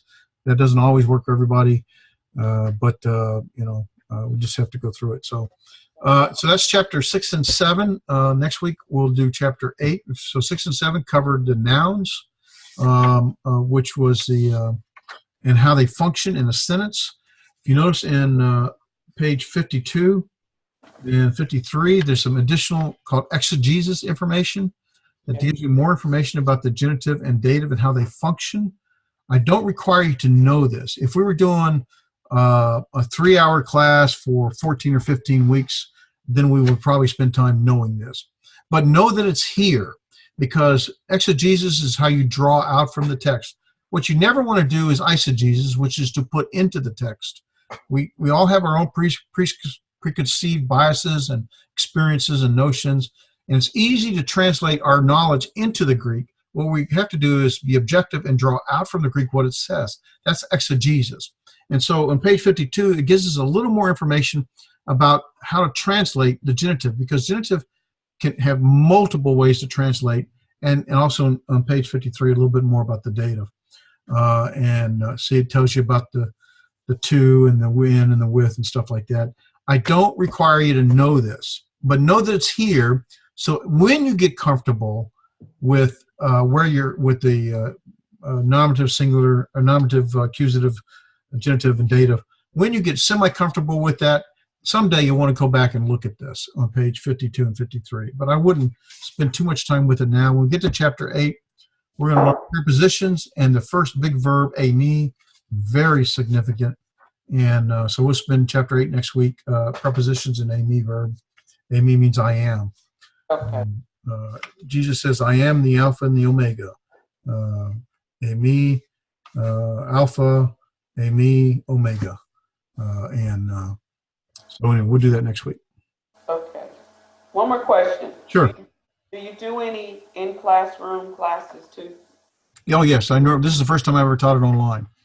I normally teach it in class, where it's easier. I can see facial reactions if I'm making sense or if I'm making nonsense. And then I could slow down and stop. It's harder here online, so I have to depend upon feedback. And it makes it harder because there's some people, like George has had some languages, so he might pick this up a little faster, where someone who hasn't had language before, might struggle with it. And I have to find the balance to move at a pace that works for everybody, not too slow for someone who has experience and not too fast for someone who doesn't. So it's harder to do that online because I can't see reaction. And so I have to sort of judge it. And right now I feel like I'm moving at a reasonable pace, probably a little quick for you, Patricia, but not too quick for George. And that's sort of how I have to sort of judge this. But I also have to make sure I get through the material. Otherwise, it's a waste of your time. Who wants to learn the first 10 chapters of the Greek and never know the rest of it? So, well, if you only know the first 10 chapters, you don't know enough to translate. So the goal is to get through this book. That's right. Although I may not get through the last 3 chapters. The me verbs is something different. I don't normally try to get through them, but if we have time, we'll get to them. If not, it doesn't really make a big difference. So anyway, I try to balance the pace, but I do it online. First time online, I do it in the classroom, and I'm making a lot of mess here. So are you doing any classes in Warner Robins? I'm not teaching right now in Warner Robins. Well, I teach Sunday, I teach Wednesday, and I have my class on Tuesday night and my class on Monday night, and I teach Thursday night. So no, I'm not. We have our next class in Warner Robins on Tuesday is with Dan Winkler. He's going to do a lesson on a short course we call, which is a Thursday night, Friday night, and all day Saturday on God's grace, man's guilt. And he's a fantastic teacher, and it's a great course. Dan is one of the best.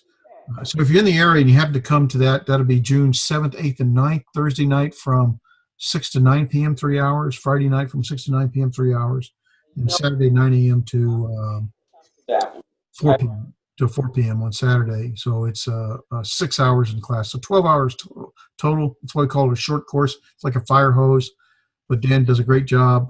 God's grace, man's guilt, be fantastic. So if you're in the area and you come to that June 6th, 7th, 8th, 9th, great. I do teach. Last time I taught Greek in classroom was in Atlanta area, and I just finished Greek 2 last month with them. And so now I'm trying it online, see how it goes. Okay, great. Okay. Okay. Well, we've gone past time, so let me cut everyone a break.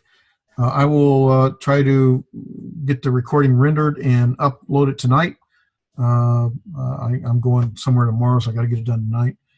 Appreciate your desire and your work, and send me a text or email or question if you got any questions.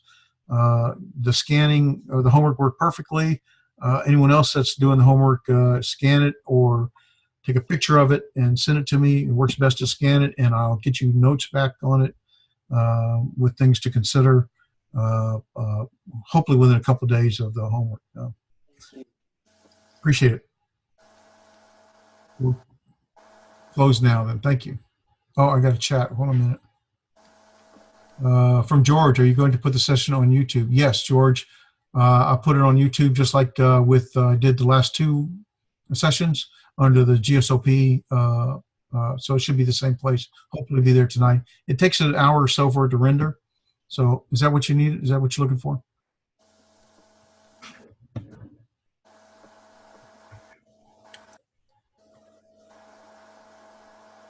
Okay, so I guess that's it. We're going to close. Thank you for being here, and I'll look for your homework, and we'll please also look in Chapter 8 and try to prep for it, and we'll pick up Chapter 8 next week, and we'll go over some of the homework from Chapter 6 and 7 next week as well. Thank you. Thank you. Thank you.